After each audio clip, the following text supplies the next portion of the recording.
Բարև ձեզ, մենք ուղիղ եթերում ենք, մեզ կարող եք հետևել Հայլի ակումբի եւ Անժելա Թովմասյան YouTube-յան էջերով, իմ հյուրն է Երվանդ Բոզոյանը, բարև ձեզ պարոն Բոզոյան, շնորհակալ եմ հրավերն ընդունելու համար եւ այսպես, հիմա այսպես օրակարգ է բերել,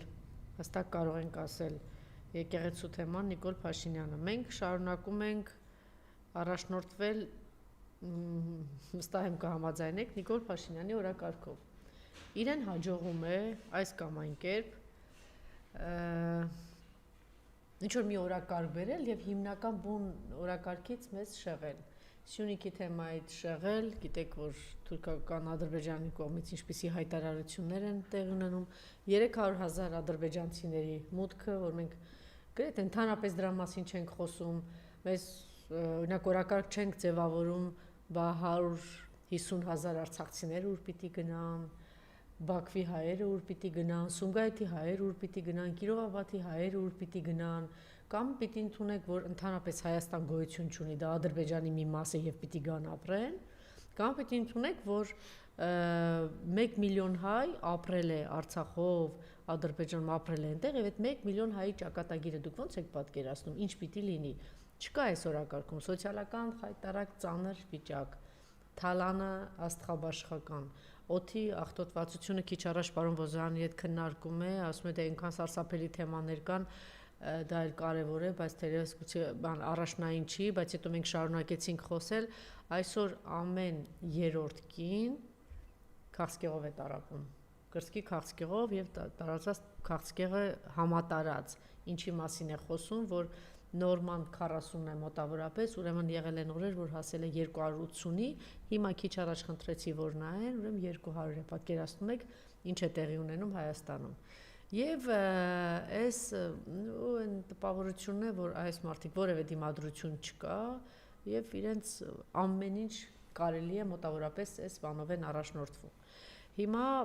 տեսեք, առաջ է քաշել են, որ արդեն որոշել է, էլ հայհոյանք բան չի տալու, չգիտեմ, այս բաներ չի անելու, էլի ինչ որ օրակարգ է մտցրել, ինքը վստահ է, որ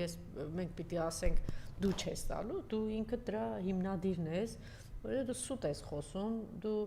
վճարովի աստղաբաշխական, չգիտեմ, ինչ թվեր եք ծախսել, ոչ միայն 2018-ին, 2018-ից առաջ տարիներ շարունակ դուք դա դրել եք եւ ուղղակի սոցիալական ցանցերով բոլոր հանրային դեմքերի նկատմամբ ինչ տերոր էր տեղի ունենում, մի մասը դիմացավ, մի մասը ուղղակի սարսափած, հիմա էլ դուք դա շարունակում եք, ձեր ցանկացածի էջում նայեք, ել չեմ ասում, եթե հանկարծ ինչ որ մի պատասխան է լինում, օրինակ Ալեն Սիմոնյանը Արցախի երեխաները սովի մեջ նստած 1 տարի 8 ամիս շարունակ սովի դակ նստած Արցախի երեխաները մի հատ ինչ որ գրառում էր արել, որ ինքը բանը երջանիկ ապագա են բերել երեխաների համար, ու ես ինչ որ բառով է արել, ինքը ասենք դատի է տալիս, բայց այս այլանդակությունը նույն այդպիսի հազարավոր գրառումներ իրանց ֆեյքերի կողմից, ինչու ոչ, բա մի հատ իրանց բառամթեր կնայեք եւ առհասարակ չգիտեմ, երևի արժի փակել այս թեման, այս այլանդակությունը մեր իրականություն բերել են հենց իրենք։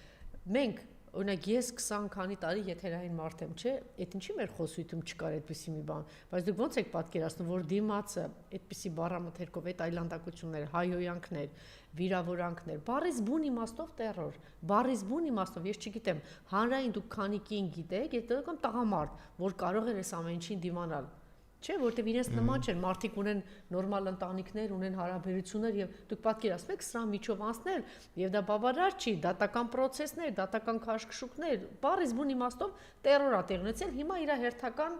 նեյնիմ չգիտեմ ինչեր է։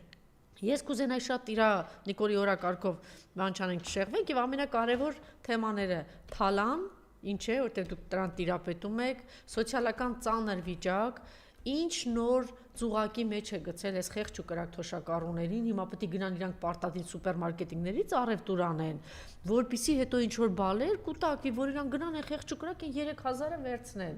Հետո հիմա մի հատ էլի աստղաբաշխական 200 քանի միլիոն պարտք է բերում, էլի պարտք կբերի։ Ընտրություններից առաջ մի հատ նոր ծուղակ, կարող է պայմանական պայմանավորի 5000 դրամ ավելացնի, չգիտեմ ինչ, դնի դա թոշակառու իր ընտանիքի բոլորի վրա, որ գնան իրան ձայն տան, հետո ինքը ասի դե հիմա սա է։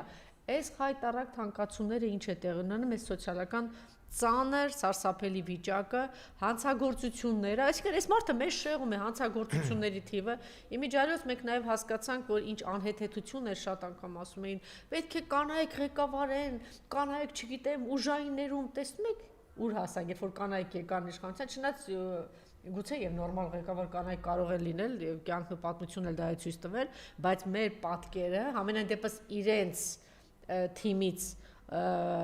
պաշտոններ ստացած այդ կանայք, մենք տեսնում ենք, այդ կանանց մասին պետք չի խոսել, պետք է ոլորտ առ ոլորտ անցնել, թե տեսնել, թե ինչ ողբերգական վիճակի մեջ ենք։ 21 մահ միայն այս տարի կալանավայրերում։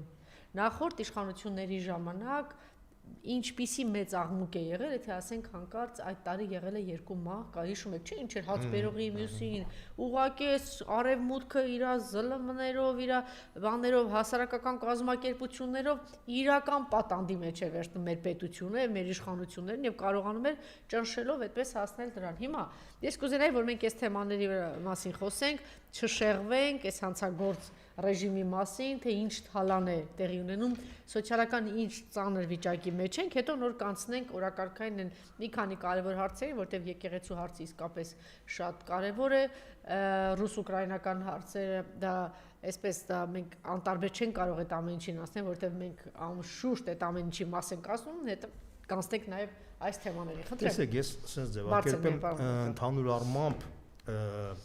որ ասում են օրակարգ, գլխավոր օրակարգը այսօր բոլորի համար, բոլորը պատրաստվում են գալիք տարվա հունիսի ընտրություններին, որովհետև այդ ընտրությունների ժամանակ է որոշվելու Հայաստանում իշխանության ճակատագիրը։ Եվ այդ իմաստով իշխանությունն է պատրաստվում, ընդդիմությունն է պատրաստվում, հասկանալի պատճառներով, քանի որ իշխանությունը ունի ավելի մեծ հնարավորություն փոքրիկ օրակարգեր ձևավորել, ինքը այդ օրակարգերը ձևավորում է եւ ընդդիմությունը ստիպված պետք է հակադարձի այդ օրակարգին, որտեղ ինչ տարբերակ չկա։ Բայց դուք նշեցիք սոցիալական վիճակի մասին, ես ուղղակի մի քանի թիվ ասեմ, որ մեր ժողովուրդը պատկերացնի։ Եվ թալանի մասին։ Տեսեք, ռուս-ուկրաինական պատերազմի արդյունքում Հայաստանի հնան մեծացավ 2 անգամ։ Այդ 2 անգամ մեծացավ զուտ այն բանի պատճառով, որ մենք Հայաստանը կարողացավ օգտվելով այդ ռուս-ուկրաինական պատերազմից միջնորդ դեր կատարել արևմուտքից դեպի Ռուսաստան այդ ապրանքների փոխանակման հետ կապված։ Այդ դերի մեջ մտան Թուրքիան, մտան Էմիրատները, մտան մի քանի միջինասիական երկրներ, Ադրբեջանը, Վրաստանը, բայց հաշվառելով այն հանգամանքը, որ Հայաստանը ԵԱՏՄ-ի անդամ է, Հայաստանը շատ ավելի մեծ հնարավորություններ ունեցավ եւ ինքը օգտագործեց դա։ Եվ հենց դրա շնորհիվ Հայաստանի հնան մեծացավ 2 անգամ։ Բայց ես մի հարց եմ տալիս։ Հայաստանի հնան մեծացավ 2 անգամ։ Իսկ արդյոք մեր ժողովրդի կենսամագարտակը մեծացավ 2 անգամ։ Իհարկե ոչ։ Տեսեք, ես մի քանի թվեր ասեմ, որ դուք պատկերացնեք։ Հայաստանում մինիմալ սպառողական զամբյուղը 82,000 դրամ է, 82,000 դրամ։ Մինիմալ աշխատավարձը 75,000 դրամ է։ Մինիմալ թոշակը 36,000 դրամ։ Իսկ մեկ շնչի վրա այդ հնայի բանը արժի մոտավորապես $8,000։ Հիմա համեմատենք մեզ Վրաստանի հետ, հա, Վրաստանի համեմատենք ինչ եմ դա ասում, որովհետև մոտավորապես նույն ժողովուրդն են, նույն պրոպորցիաներն են, եթե մենք օրինակ համեմատում ենք 90-ականներից 2000-ական թվականներ եւ հիմա, ապա ես ասեմ շատ հետաքրքիր բան, 90-ականներին մենք անգամներով ավելի առաջ էինք, քան Վրաստանը։ 2000-ական թվականներից սկզբից մինչև 2008-9-10 թվականները, մինչև 8 թվականը, հա, ասես ձևակերպենք, Հայաստանի հնան կազմում էր $12 միլիարդ, իսկ Սաակաշվիլի ժամանակվա հնան կազմում էր $10 միլիարդ, $10 միլիարդ, եւ դա այն դեպքում, երբ որ Սաակաշվիլին ստացել էր արևմուտքից $4 միլիարդ օգնություն, որից 2 միլիարդը բարիզ բունի իմաստով գրանտի կարգ, այսինքն ջրի փող էր ստացել, իսկ այն մնացած 2 միլիարդը ստացել էր բարձրապես անտոկոս վարկեր, պատկերացնում եք, չէ՞։ Հայաստանը այդպիսի շանսեր չուներ, բայց Հայաստանը ինչ զարգացումներ ունեն, պատկերացրեք։ Հիմա իդեպ ասեմ, որ 3 Կոբախիձեն Վրաստանի վարչապետը շնորհավորեց իր ժողովրդին, որ իրենց հնան անցավ $100 միլիարդ լարի։ Դա եթե մենք բաժանենք մոտավորապես 2.6-ի, կլինի մոտավորապես 35-ից մինչև $40 միլիարդ։ Հա, հասկանում եք, չէ՞։ Եվ դա այն դեպքում, երբ որ Հայաստանի հնան 2 անգամ բարձրացավ մոտավորապես 26-27 միլիարդ է այսօրվա դրությամբ, բայց այն հնարավորությունները, որ Հայաստանը ունի օգտվելով ռուս-ուկրաինական պատերազմից, այդպիսի հնարավորություն չունի Վրաստանը։ Հասկանում եք, չէ՞, ինչն է խնդիրը։ Հիմա համատենք Վրաստանի հետ։ Այսինքն այնտեղ բուն տնտեսությունն է զարգացել, ոչ թե պահի ընթացքում ասենք այս պատերազմից օգտվելով շրջանառ, այո։ Իրական տնտեսական զարգացումը պաշտոնապես 7.6% է, 7.6%։ Եվ դա արձանագրում է եւ թոշակների վրա, եւ դա այն ժամանակ, երբ արևմուտքը բարիզ բուն իմաստով պատերազմ հայտարարեց Վրաստանին, մեծ քանակությամբ այդ այլանդակությունները, որ կատարվեց անցյալ տարվանից մինչև հիմա, փաստացի կարելի ասել չհայտարարված պատերազմի մեջ է գտնվում Վրաստանը։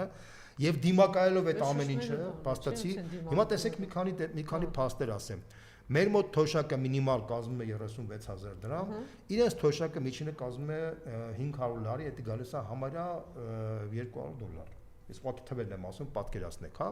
Հիմա տեսեք, կրկնակից մի քիչ բարձր էլի, լսում մեր մոտ սիրելի թոշակառուներ։ Մեր մոտ այս անպայման թոշակառուների մասն է խոսքը։ Անպայման լսել, որտեղ միշտ ճիշտ է ասում պարոն Բոզյան, որտեղ նույն մակարդակի երկրներ չի եղել։ Այնպես չգնացել ենք, չգիտեմ որ երկրի օրինակն ենք բերում եւ շատ ճիշտ է ասում, այս սարսափելի ճնշումների տակ ինչ է անում արևմուտքը Վրաստանի գլխին։ Առողջապահության ոլորտը վերցնենք։ Դեղերը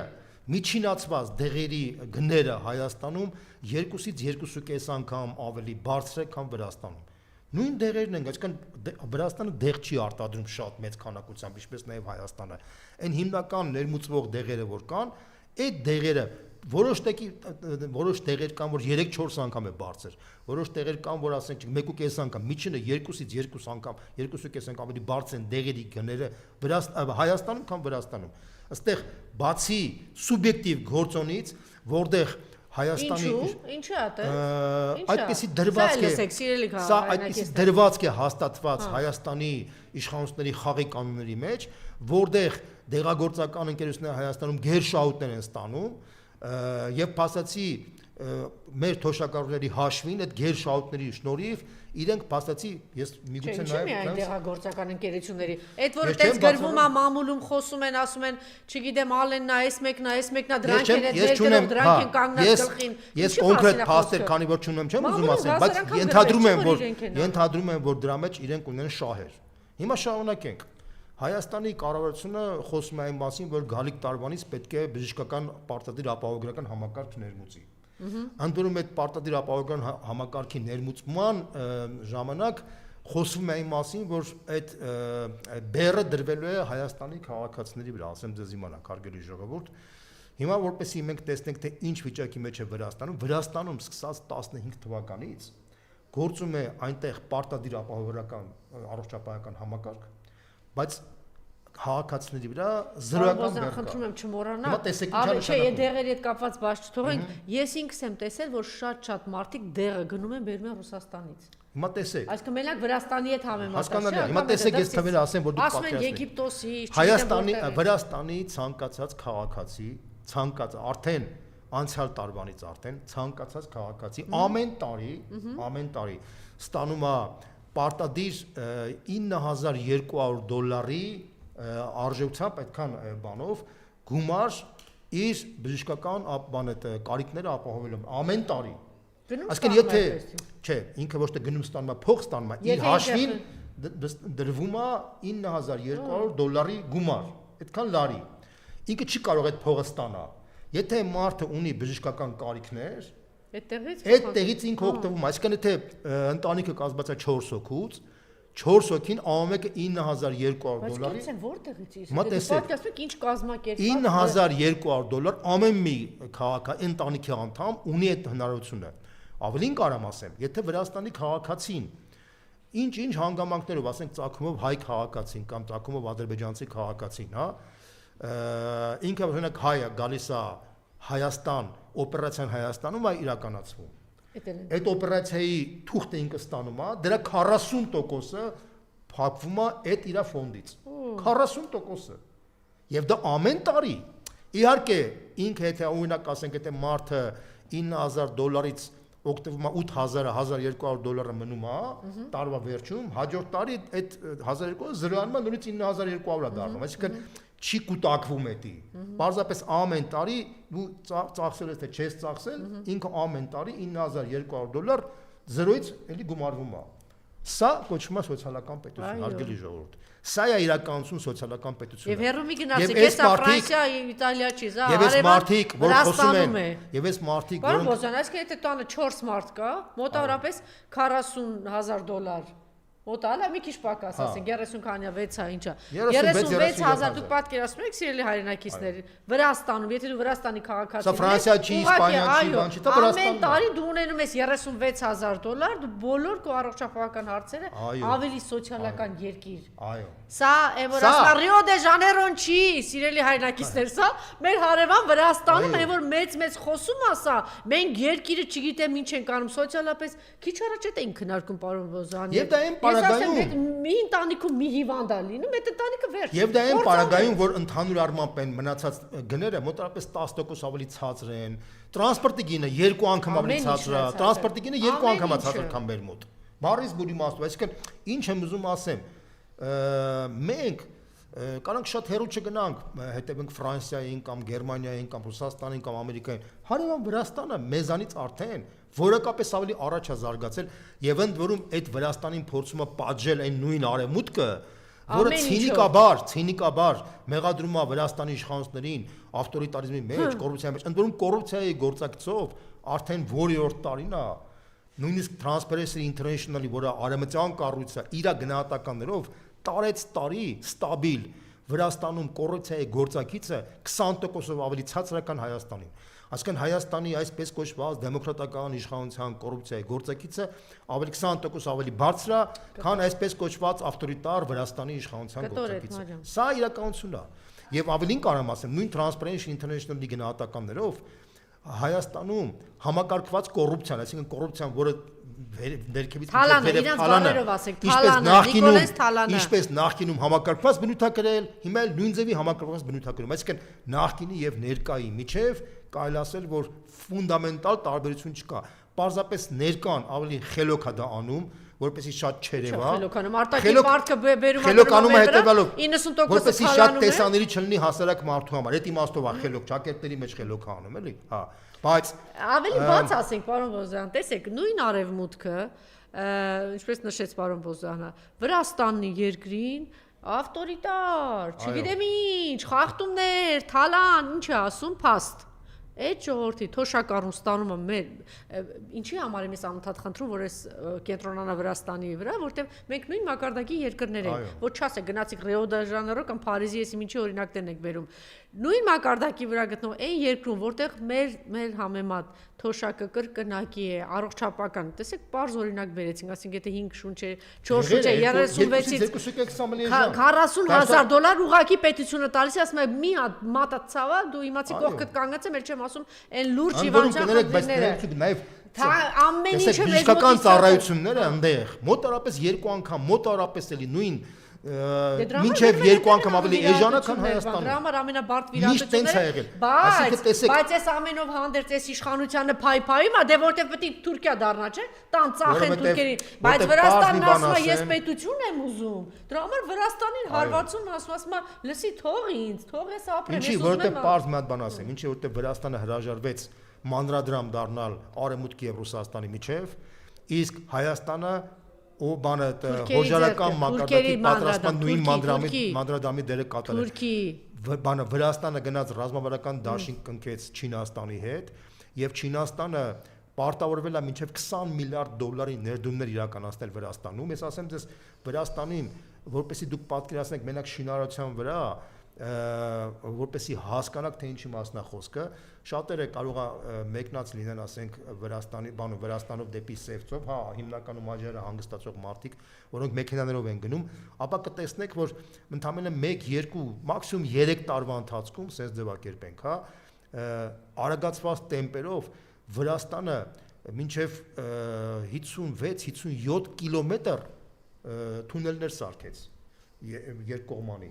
56-57 կիլոմետր, այսինքն մոտարապես sense ասեմ 60 քանի